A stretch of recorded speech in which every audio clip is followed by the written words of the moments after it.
الحمد لله رب العالمين، والصلاة والسلام على خاتم الأنبياء والمرسلين سيدنا محمد وعلى آله وصحبه أجمعين. أعوذ بالله من الشيطان الرجيم.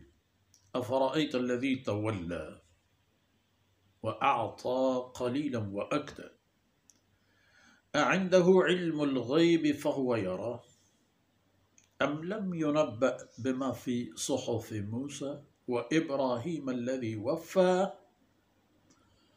ألا تزر وازرة وزر أخرى.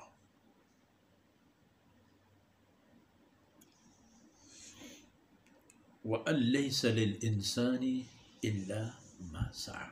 سبحانك لا علم لنا إلا ما علمتنا إنك أنت العليم الحكيم. رب اشرح لي صدري ويسر لي أمري واحلل عقدة من لساني يفقه قولي واجعل لي وزيرا من أهلي. رب زدني علما وارزقني فهما. ثم أما بعد.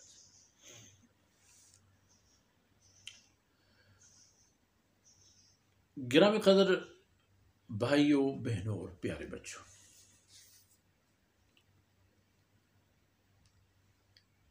ان لوگوں کی باتیں اور ان کی نازیبا اور نقصان دہ حرکتیں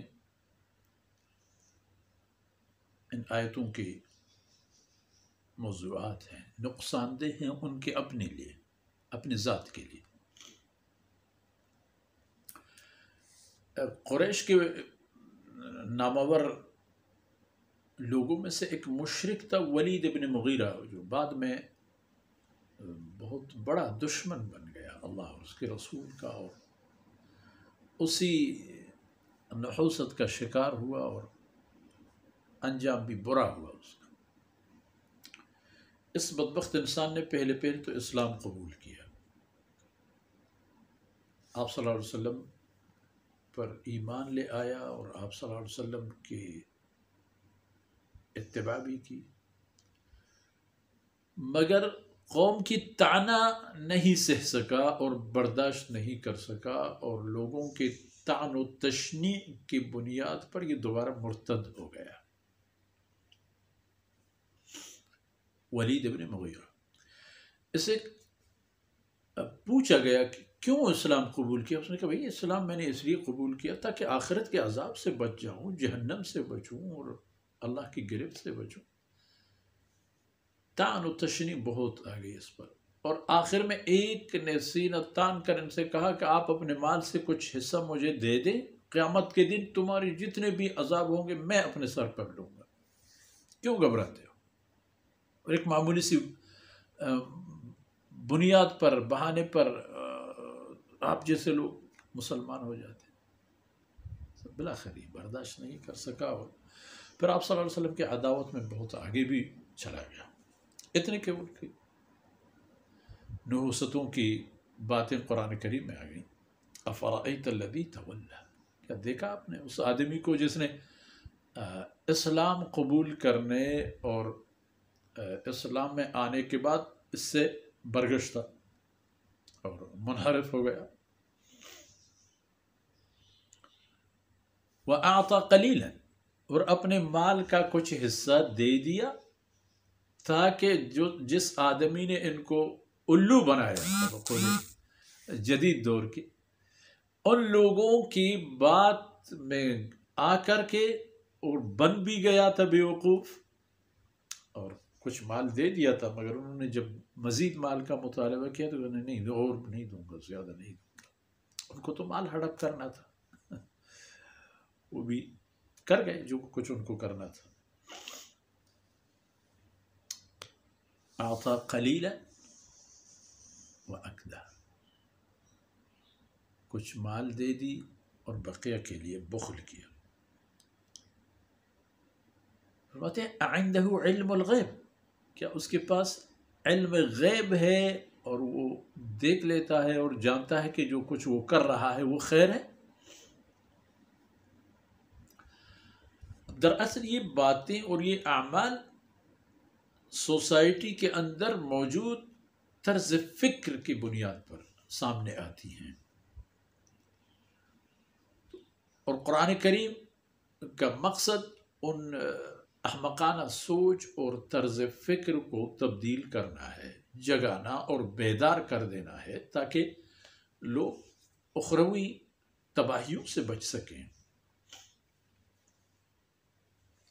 ایک سوچ یہی تھی، وہ کہتے رہتے ہیں میرے میں جانوں اور یہ کام جانے، آپ کر لیں جو کچھ کرنا ہے۔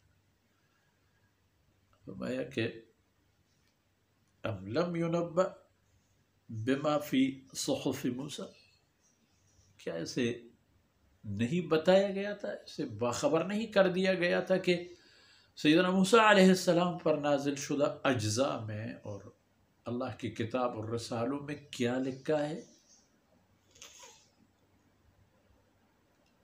اور اسے یہ بھی معلوم نہیں ہے کہ ابراہیم علیہ السلام کی کتابوں میں جو اللہ نے ان پر نازل فرما دیے تھے، ان میں کیا ارشادات الہی ہیں؟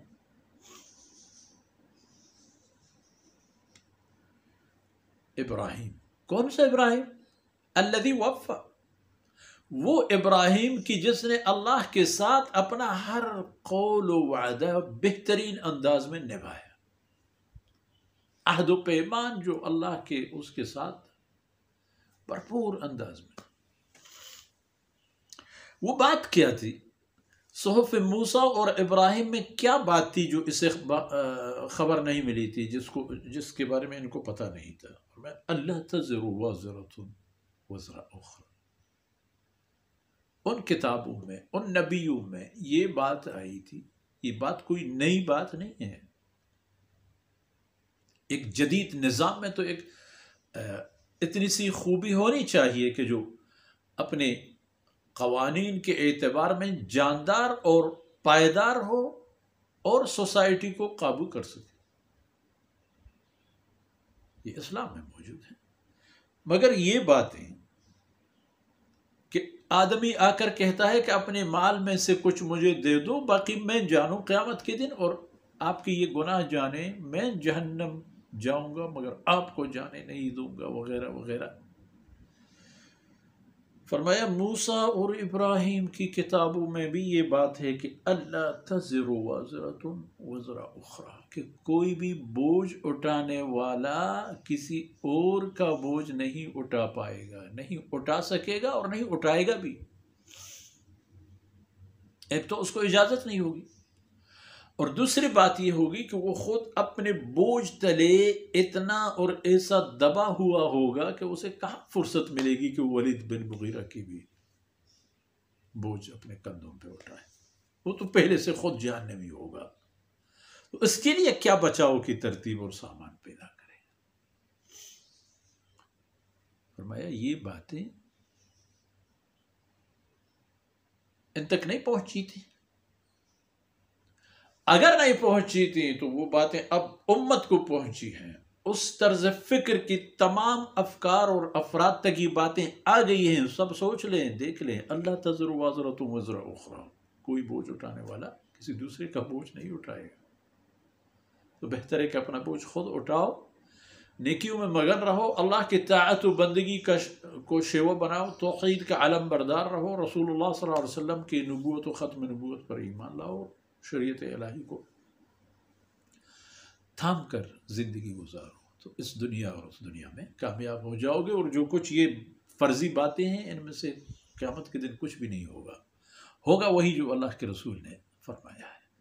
ان معروضات کے ساتھ ہی آج کی باتیں اختتام پذیر ہوتی ہیں۔ اللہ رب العزت کوتاہیوں سے درگزر فرمائے، اور یہ لمحات میرے اور آپ کے اور ہمارے عزیزوں کے نام اعمال کو وزنی بنانے کا سبب بن جائیں۔ وصلی اللہ علی نبینا محمد وعلی آلہ وصحبہ